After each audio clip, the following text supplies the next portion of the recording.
Hi ನನ್ನ YouTube family, welcome back to my Chukki Chinnu vlogs. ಎಲ್ಲರೂ ಹೇಗಿದ್ದೀರಾ? ಐ ಹೋಪ್ ಎಲ್ಲ ಸೂಪರ್ ಆಗಿದ್ದೀರಾ ಅಂದ್ಕೊಂಡು ನನ್ನ ಈ ವ್ಲಾಗ್ನ ಸ್ಟಾರ್ಟ್ ಮಾಡ್ತಾ ಇದ್ದೀನಿ. ಇದು ಬಂದು ಬುಧವಾರದ ವ್ಲಾಗ್ ಆಗಿರುತ್ತೆ. ಅನ್ಎಕ್ಸ್ಪೆಕ್ಟೆಡ್ ವ್ಲಾಗ್ ಅಂತ ಹೇಳ್ಬೋದು. ಇವತ್ತಿನ ದಿನ ಹಿಂಗೆ ಹೋಗುತ್ತೆ, ಈ ಥರನೇ ಆಗುತ್ತೆ ಅಂತ ಏನು ಯೋಚನೆ ಮಾಡಿಲ್ಲ. ನಾನು ಸುಮ್ಮನೆ ವ್ಲಾಗ್ನ ಸ್ಟಾರ್ಟ್ ಮಾಡಿದ್ದೀನಿ. ಇವತ್ತಿನ ದಿನ ಹೆಂಗಿರುತ್ತೆ ನಂದು ಅಂತ ನೋಡೋಣ ಬನ್ನಿ.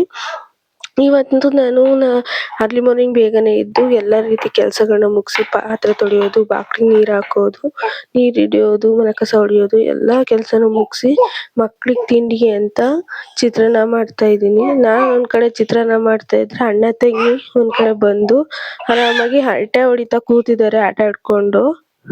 ನೋಡಿ ಹೆಂಗೆ ಹರಟೆ ಹೊಡಿತಿದ್ದಾರೆ ಅಂತ.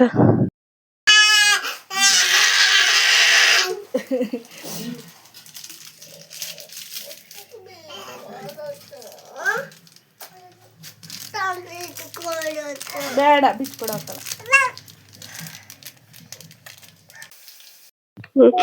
ಇನ್ನು ಅವ್ರು ಆಟ ಆಡ್ತಾ ಇದ್ರು. ಇನ್ನು ಆಟ ಆಡ್ಲಿ ಅಂತ ಬಿಟ್ಟು ಒಳಗೆ ಬಂದು ಚಿತ್ರಾನ್ನ ಮಾಡ್ತಿದ್ನಲ್ಲ, ಅದಕ್ಕೆ ಹುಣ್ಸೆಹಣ್ಣಿನ ಹುಳಿ ಬಿಟ್ಟು ಉಪ್ಪಾಕಿ ಅರಿಶಿನ ಹಾಕಿ ಹದ ಮಾಡ್ತಾ ಇದ್ದೆ. ನಮ್ಗೆ ಹುಣ್ಸೆಹಣ್ಣಿನ ಹುಳಿ ಬಿಟ್ಟಿರೋ ಚಿತ್ರಾನ್ನ ಅಂದ್ರೆ ತುಂಬಾ ಇಷ್ಟ. ಗೊಜ್ಜು ತರ ಬರುತ್ತಲ್ಲ, ಹಂಗಾಗಿ ಮಾಡ್ಕೊಂಡು ತಿನ್ನಕ್ಕೆ ಅದೇ ಇಷ್ಟ ಆಗುತ್ತೆ. ಇನ್ನು ಅದನ್ನೇ ಮಾಡ್ತಿದ್ದೆ. ಮಗನಿಗೆ ಇನ್ನು ಸ್ಕೂಲಿಗೆ ಟೈಮ್ ಆಗುತ್ತೆ, ಇನ್ನು ತಿಂಡಿ ಮಾಡ್ಕೋಬೇಕು ಅಂತ ಅದೇ ತಿಂಡಿಗೆ ಪ್ರಿಪೇರ್ ಮಾಡ್ಕೊಳ್ತಾ ಇದ್ದೆ. ಬೆಳಿಗ್ಗೆ ಟೈಮು ನಮ್ಮ ಮನೇಲಿ ರೈಸ್ನ ಅಷ್ಟಾಗಿ ಯಾರು ಪ್ರಿಫರ್ ಮಾಡೋದಿಲ್ಲ. ಚಿತ್ರಾನ್ನ ಆಗಿರ್ಬೋದು, ಪಲಾವ್ ಆಗಿರ್ಬೋದು ಅಥವಾ ಪುಳಿಯೋಗರೆ ಈ ಥರದ್ದು ಯಾವುದನ್ನು ಪ್ರಿಫರ್ ಮಾಡೋದಿಲ್ಲ. ಯಾಕೆ ಅಂದರೆ ನಮ್ಮ ಮನೇಲಿ ಆಲ್ಮೋಸ್ಟು ಬೆಳಿಗ್ಗೆ ಟೈಮು ಈ ಕಡೆ ಅಕ್ಕಿ ರೊಟ್ಟಿನೇ ಹೆಚ್ಚಾಗಿರುತ್ತೆ, ಇಲ್ಲ ಚಪಾತಿ, ದೋಸೆ ಈ ಥರನೇ ಇಷ್ಟಪಡ್ತಾರೆ. ಯಾರು ಅನ್ನನ ಅಷ್ಟಾಗಿ ತಿನ್ನಲಿಕ್ಕೆ ಇಷ್ಟಪಡೋದು ವಾರದಲ್ಲಿ ಒಂದಿನನೋ ಇಲ್ಲ ಅಪರೂಪಕ್ಕೆ 2 ದಿನನೋ. ಇನ್ನು ಬಿಸಿ ಬಿಸಿಯಾಗಿ ರೈಸ್ನು ಕೂಡ ಕುಕ್ಕರಲ್ಲಿ ಮಾಡಿ ಇಟ್ಕೊಂಡಿದ್ದೆ. ಇನ್ನು ಅದನ್ನು ಕೂಡ ಹಾಕೊಂಡು ಕಲಸ್ಕೊಡೋಣ ಅಂತ ಹಾಕೊಳ್ತಾ ಇದ್ದೀನಿ. ಇನ್ನು ಚಿತ್ರಾನ್ನ ಇಂಥವಕ್ಕೆಲ್ಲ ಮಾಡಿದಾಗ ಅನ್ನ ಉದುರಾಗಿ ಉದ್ದುದ್ರಾಗೆ ಇರಬೇಕು. ಇನ್ನು ನೀರು ಕಮ್ಮಿ ಹಾಕ್ಕೊಂಡು ರೈಸ್ನ ಮಾಡ್ಕೊಂಡಿದ್ದೆ. ಈಗ ಅದನ್ನು ಕಲಿಸ್ತಾ ಇದ್ದೆ. ನನ್ನ ಮಗಳು ಬಂದು ಎತ್ಕೊಳ್ಳಿ ಅಂತ ಹೇಳ್ತಾ ಇದ್ಲು. ಇನ್ನು ಅವಳು ಎತ್ಕೊಂಡು ಹೆಂಗೋ ಕಲಿಸ್ಕೊಟ್ಟೆ. ಇನ್ನು ಅವನಿಗೂ ಸ್ಕೂಲಿಗೆ ಟೈಮ್ ಆಗಿತ್ತು. ಎಲ್ಲ ಕೆಲಸಗಳು ಮುಗಿಸ್ಕೊಂಡು ಒಳಗೆ ಬರೋದ್ರೊಳಗೆ ಏನಿಲ್ಲ ಅಂದರೆ 8:30 9 ಗಂಟೆ ಆಗಿರುತ್ತೆ.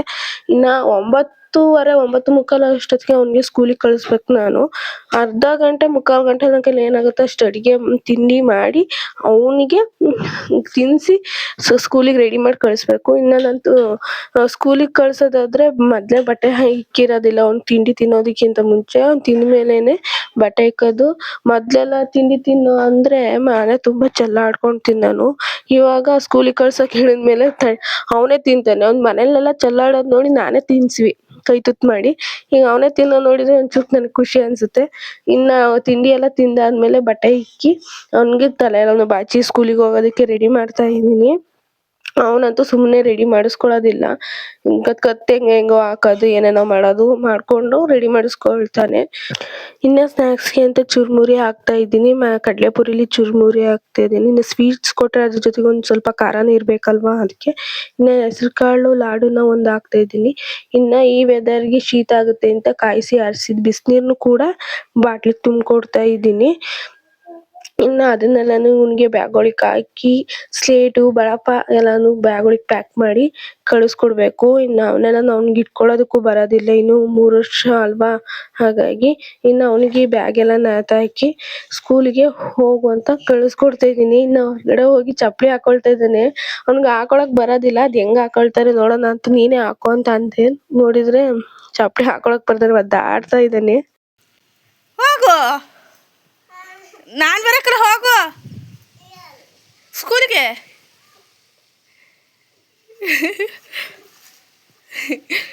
ಹೋಗು ಹೋಗು, ಬಾಯ್ ಬಾಯ್ ಬಾಯ್.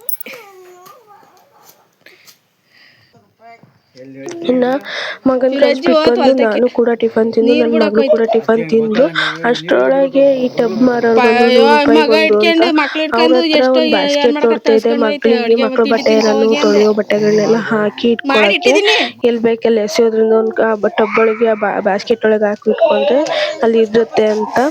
ಆಮೇಲೆ ಅದನ್ನ ತಗೊಂಡೆ ಕೂಡ. ನೋಡಿ ಇದೇ ತಗೊಂಡಿದ್ ನಾನು. ಅದ್ರೊಳಗೆಲ್ಲ ನನ್ನ ಮಗಳನ್ನ ಕುಂಡ್ರಿಸಿದೀನಿ. ಅದ್ರೊಳಗೆ ಕುತ್ಕೊಂಡ್ ಆಟ ಆಡ್ತಾ ಇದ್ಲು ಚೆನ್ನಾಗಿ. ಅದಕ್ಕೆ ಕುಂಡ್ರಿಸ್ದೆ. ಇದಕ್ಕೆ ₹100 ಕೊಟ್ಟು ತಗೊಂಡೆ.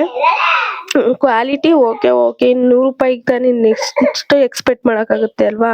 ಹಂಗಾಗಿ ಕ್ವಾಲಿಟಿ ಓಕೆ ಚೆನ್ನಾಗಿತ್ತು. ಇನ್ನ ಬೆಡ್ಶೀಟ್ ಎಲ್ಲಾನು ಒಗೆಯೋಣ ಅಂತ ನೀರ್ ಹಾಕ್ತಿದ್ದೆ. ಇನ್ನ ಮಕ್ಳು ಹುಚ್ಚೆಲ್ಲ ಊದಿರ್ತಾರೆ, ಗೊಜ್ಜೆ ಆಗಿರುತ್ತೆ ಅಂತ ಎಲ್ಲಾನು ತೊಳ್ಕೊಬೇಕು ಅಂತ ನೀರ್ ಹಾಕೊಂಡೆ. ಇನ್ನ ನೀರನ್ನ ಹಾಕೊಂಡು ಅದನ್ನ ಸರ್ಫಿಗೆ ನೆನೆ ಹಾಕೊಂಡೆ. ಸರ್ಫಿನ್ ಪೌಡ್ರಿಗೆ ನೆನೆ ಹಾಕೊಂಡು ಇನ್ನು ಸರ್ಫಲ್ಲೂ ಕೂಡ ಅದನ್ನ ಒಕ್ಕೊಂಡೆ. ಒಂದಷ್ಟೊತ್ತು ಬಿಟ್ಟೆ. ಸರ್ಪಲ್ ನೆನೆ ಹಾಕಿದ್ಮೇಲೆ ಒಂದು ಅರ್ಧ ಗಂಟೆನಾರು ಬಿಡ್ಬೇಕು. ಇನ್ನ ಬಿಟ್ಟು ಅದನ್ನ ಹೊಕ್ಕೊಂಡೆ ನಾನು. ಇನ್ನು ವೆದರ್ ನೋಡ್ರೆ ಒಂದೊಂದ್ಸರಿ ಬಿಸಿಲು ಬರುತ್ತೆ, ಒಂದೊಂದ್ಸರಿ ತುಂಬಾನೇ ಮೋಡ ಆಗುತ್ತೆ. ಯಾವಾಗ ಹೆಂಗೆ ಅಂತ ಹೇಳಕ್ ಆಗೋದಿಲ್ಲ ವೆದರ್ ಮಾತ್ರ. ಆದ್ರೆ ಮಳೆ ಮಾತ್ರ ಇಲ್ಲ. ಇನ್ನ ಗೋಧಿ ಇದ್ದು ಬಿಳಿ ಜೋಳ ಇತ್ತು, ಅದನ್ನು ಕೂಡ ಮಿಲ್ಲಿಗೆ ಹಾಕ್ಸೋಣ ಈ ವಾರ ನಮ್ಮ ಯಜಮಾನ್ರು ಬಂದಾಗ ಅಂದ್ಬಿಟ್ಟು ಅವನು ಕೂಡ ತೊಳೆದು ಒಣಗಿಸ್ಕೊಳಕ್ಕೆ ಅಂತ ಒಣಗಾಕಿದ್ದೆ. ಇನ್ನ ನಮ್ಮ ಅತ್ತೆಯವರು ಇದಕ್ಕೆ ಶುಂಠಿಗೆ ನೀರು ಬಿಡಕ್ಕೆ ಅಂತ ಹೋಗಿದ್ರು. ಇನ್ನು ಅಲ್ಲಿಂದ ಬರೋ ಅಷ್ಟೊತ್ತಿಗೆ ಟೈಮ್ ಏನಿಲ್ಲ ಅಂದ್ರೆ ಒಂದು 12 ಗಂಟೆ ಆಗಿತ್ತು. ಇನ್ನು ಅವ್ರು ಹೋಗೋದ್ರೊಳಗೆ ತಿಂಡಿ ಆಗಿರ್ಲಿಲ್ಲ ಅಂತ ಬಂದು ತಿಂಡಿ ತಿಂತಿದ್ರು, ನನ್ನ ಮಗಳಿಗೂ ತಿನ್ನಿಸ್ಕೊಂಡು. ಇನ್ನ ಜೋಳ ಒಣ ಹಾಕಿ ಒಳಗಡೆಗೆ ಹೋದ್ರೆ ಕೋಳಿನೋ ಇನ್ನ ನಾಯಿನೋ ಏನಾರ ಬಂದು ಬಾಯಿ ಹಾಕತ್ತೆ ಅಂತ ಈಚೆ ಕಡೆನೆ ಕಾಯ್ಕೊಂಡು ಕೂತಿದ್ದೆ. ಆದ್ರೆ ಇಲ್ಲಿ ಅಜ್ಜಿಯರು ಮನೆ ಒಳಗೆ ಕುತ್ಕೊಂಡು ಚೌಕಾಬಾರ ಆಡ್ತಾ ಇದ್ರು.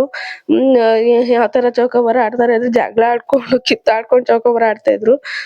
ನೋಡ್ದೆ ಚೆನ್ನಾಗ್ ಆಡ್ತಾ ಇದ್ರು. ಅದ್ನು ಕೂಡ ಒಂದು ವಿಡಿಯೋ ಮಾಡ್ಕೊಂಡೆ, ಚೆನ್ನಾಗಿತ್ತು ಅಂತ. ಇನ್ನ ಮಧ್ಯಾಹ್ನ ಆಗ್ತಾ ಮತ್ತೆ ಹಂಗೆ ಮೋಡ ಆಯ್ತು ಮಾತ್ರ. ಬಿಸ್ಲಿರುತ್ತೆ, 5 ನಿಮಿಷಕ್ಕೆ ಮತ್ತೆ ಮೋಡ ಆಗುತ್ತೆ, ಈಗ್ಲೇ ಮಳೆ ಹುಯ್ಯುತ್ತೇನೋ ಅನ್ನೋ ತರ. ಇನ್ನ ಹಂಗಾಗಿ ನಾನೇನ್ ಮಾಡ್ಕೊಂಡೆ ಅಂದ್ರೆ ಎಲ್ಲಾನು ಮಳೆ ಬರೋದ್ರೊಳಗೆ ಬಟ್ಟೆ, ಜೋಳ, ಗೋಧಿ ಎಲ್ಲಾನು ಒಣಾಕಿದ್ರೆ ಎಲ್ಲಾನು ಕೂಡ ಎತ್ಕೊಂಡೆ, ಮಗುನ್ ಎತ್ಕೊಂಡೆ.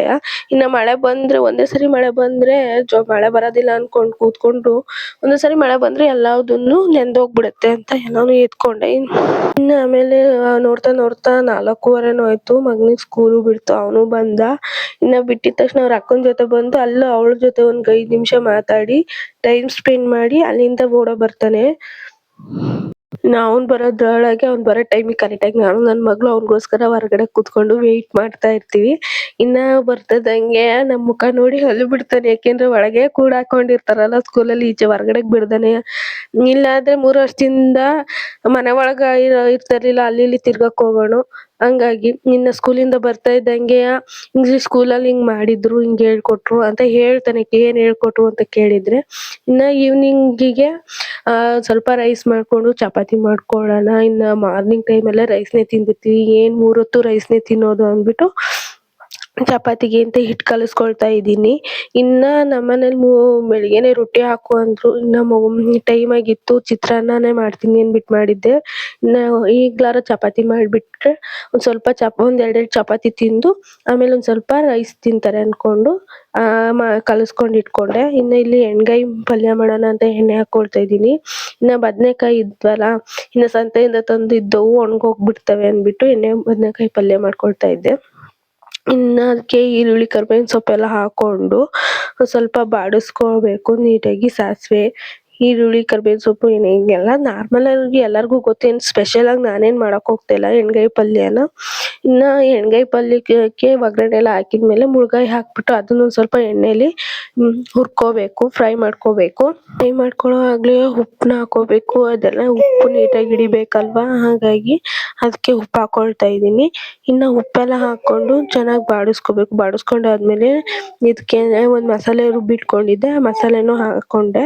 ಇನ್ನ ಮಸಾಲೆ ಎಲ್ಲಾನು ಹಾಕೊಂಡು ನೀಟಾಗಿ ಹುರ್ಕೋಬೇಕು. ಮಸಾಲೆ ಎಲ್ಲ ಹುರ್ಕೊಳ್ಳೋದು ಅಂದ್ರೆ ಚೆನ್ನಾಗಿ ಎಣ್ಣೆ ಬಿಡ್ಬೇಕು.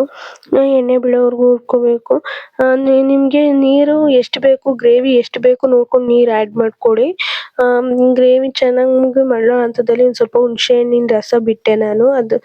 ಅದು ಹುಣಸೆಹಣ್ಣಿನ ರಸನ ಬಿಟ್ಟು ನೀಟಾಗಿ ಇದು ಮಾಡ್ಕೋಬೇಕು. ಇನ್ನು ಇಲ್ಲಿ ನಾನು ಚಪಾತಿ ಹರ್ಕೊಳ್ತಾ ಇದ್ದೀನಿ. ರೈಸು ಆಲ್ರೆಡಿ ರೆಡಿ ಆಗಿದೆ. ಇನ್ನು ನಾನು ಚಪಾತಿ ಮಾಡ್ಕೊಳ್ತಿದ್ದೀನಿ. ನಾರ್ಮಲ್ ಆಗಿ ಚಪಾತಿ ಮಾಡ್ಕೊಳ್ತಿದ್ದೀನಿ. ಸ್ಪೆಷಲ್ ಆಗಿ ಏನು ಅಂದ್ರೆ ಮೆಂತ್ಯ ಸೊಪ್ಪು ಹಾಕೋದು, ಪಾಲಕ್ ಸೊಪ್ಪು ಹಾಕಿ ಮಾಡ್ಕೊಳ್ತಾರಲ್ಲ ಡಿಫ್ರೆಂಟ್ ಆಗಿ, ಆ ಥರ ಏನು ಚಪಾತಿ ಮಾಡ್ಕೊಳ್ತಿಲ್ಲ. ನಾರ್ಮಲ್ ಆಗಿ ಚಪಾತಿ ಮಾಡ್ಕೊಳ್ತಾ ಇದ್ದೀನಿ. ಇನ್ನ ಈ ವ್ಲಾಗ್ ಮಾಡಿದ ವಿಶೇಷ ಏನು ಅಂತ ಹೇಳ್ಬಿಡ್ತೀನಿ. ಇನ್ನ ನಾವು ವ್ಲಾಗರ್ಸ್ ಯೂಟ್ಯೂಬಲ್ಲಿ ವಿಡಿಯೋ ಮಾಡೋರು ಇದೇ ತರನೇ ಕಂಟೆಂಟ್ ಕೊಡ್ಬೇಕು, ಇದೇ ತರನೇ ಇದ್ ಮಾಡ್ಬೇಕು ಅಂತ ಯೋಚನೆ ಮಾಡ್ಕೊಂಡು ಸಹಜವಾಗಿ ಮಾಡೋದಂತೂ ನಿಜ. ಇನ್ನ ನಾನು ಇವತ್ತಿನ ದಿನ ಏನಾಗುತ್ತೆ ಏನ್ ಹೋಗುತ್ತೆ ಅಂತ ನಿಜವಾಗ್ಲೂ ಪ್ಲಾನಿಂಗ್ ಮಾಡ್ಕೊಂಡಿರ್ಲಿಲ್ಲ. ಪ್ಲಾನಿಂಗ್ ಮಾಡ್ಕೊಳ್ದೇನೆ ಒಂದ್ ವ್ಲಾಗ್ ಮಾಡೋಣ, ಯಾವ ತರ ಬರುತ್ತೆ ನೋಡೋಣ ಅಂತ ಮಾಡ್ಕೊಂಡಿದೀನಿ ಅಷ್ಟೇ. ಮಾತ್ರ ಈ ವ್ಲಾಗ್ ನಿಮ್ಗೆ ಇಷ್ಟ ಆದ್ರೆ ಒಂದ್ ಲೈಕ್ ಕೊಡಿ, ಶೇರ್ ಮಾಡಿ, ಸಬ್ಸ್ಕ್ರೈಬ್ ಮಾಡ್ಕೊಳ್ಳಿ. ಈ ವ್ಲಾಗ್ ಅಲ್ಲಿ ನಾನು ಇವತ್ತಿನ ದಿನ ಹಿಂಗೆ ಹೋಗ್ಬೇಕು, ಹಿಂಗೆ ಏನ್ ಮಾಡ್ಬೇಕು ಅಂತ ಏನೂ ನಿಜವಾಗ್ಲೂ ಎಕ್ಸ್ಪೆಕ್ಟ್ ಮಾಡಿರ್ಲಿಲ್ಲ. ಒಂದ್ ರೀತಿ ಅನ್ಎಕ್ಸ್ಪೆಕ್ಟೆಡ್ ವ್ಲಾಗ್ ಅಂತಾನೆ ಹೇಳ್ಬೋದು ನಾನು ಇವತ್ತು ಮಾಡಿರೋ ವ್ಲಾಗ್ ಮಾತ್ರ. ಇನ್ನ ಇದ್ರ ಬಗ್ಗೆ ನಾನು ನೀವೇ ಕಮೆಂಟ್ ಅಲ್ಲಿ ಈ ವ್ಲಾಗ್ ಹೆಂಗಿತ್ತು ಅಂತ ನನಗೆ ತಿಳಿಸ್ಬೇಕು ನೀವು. ಈ ವ್ಲಾಗ್ ಇಷ್ಟ ಆದ್ರೆ ಮಾತ್ರ ಲೈಕ್ ಮಾಡ್ಲೇಬೇಕು ಅಂತ ಪದೇ ಪದೇ ಕೇಳ್ಕೊಳ್ತಾ ಇದ್ದೀನಿ. ಇನ್ನ ಇಲ್ಲಿ ಚಪಾತಿ ಕೂಡ ಆಯ್ತು, ಬೇಯ್ತಾ ಇದೆ. ಇನ್ನ ಎಲ್ಲಾ ಚಪಾತಿನೇ ಅರ್ದು ನಾನಿನ್ನ ಎಣ್ಗಾಯಿ ಪಲ್ಯ ಹಾಕೊಂಡು ನೈಟ್ ಡಿನ್ನರ್ನ ಈ ತರ ಮಾಡ್ಕೊಂಡು ಮುಗಿಸ್ಕೊಳ್ತಾ ಇದ್ದೀನಿ. ಇನ್ನ ಈ ವ್ಲಾಗ್ ನಿಮ್ಗೆ ಇಷ್ಟ ಆದ್ರೆ ಲೈಕು, ಶೇರು, ಸಬ್ಸ್ಕ್ರೈಬ್ ಮಾಡಿ ಅಂತ ಮತ್ತೊಮ್ಮೆ ನಿಮ್ಮನ್ನ ಕೇಳ್ಕೊಳ್ತಾ ಇದ್ದೀನಿ. ನನಗೆ ಜಾಸ್ತಿ ಜಾಸ್ತಿ ಜಾಸ್ತಿ ಸಬ್ಸ್ಕ್ರೈಬ್ ಮಾಡ್ಕೊಳ್ಳಿ. Thank you for watching.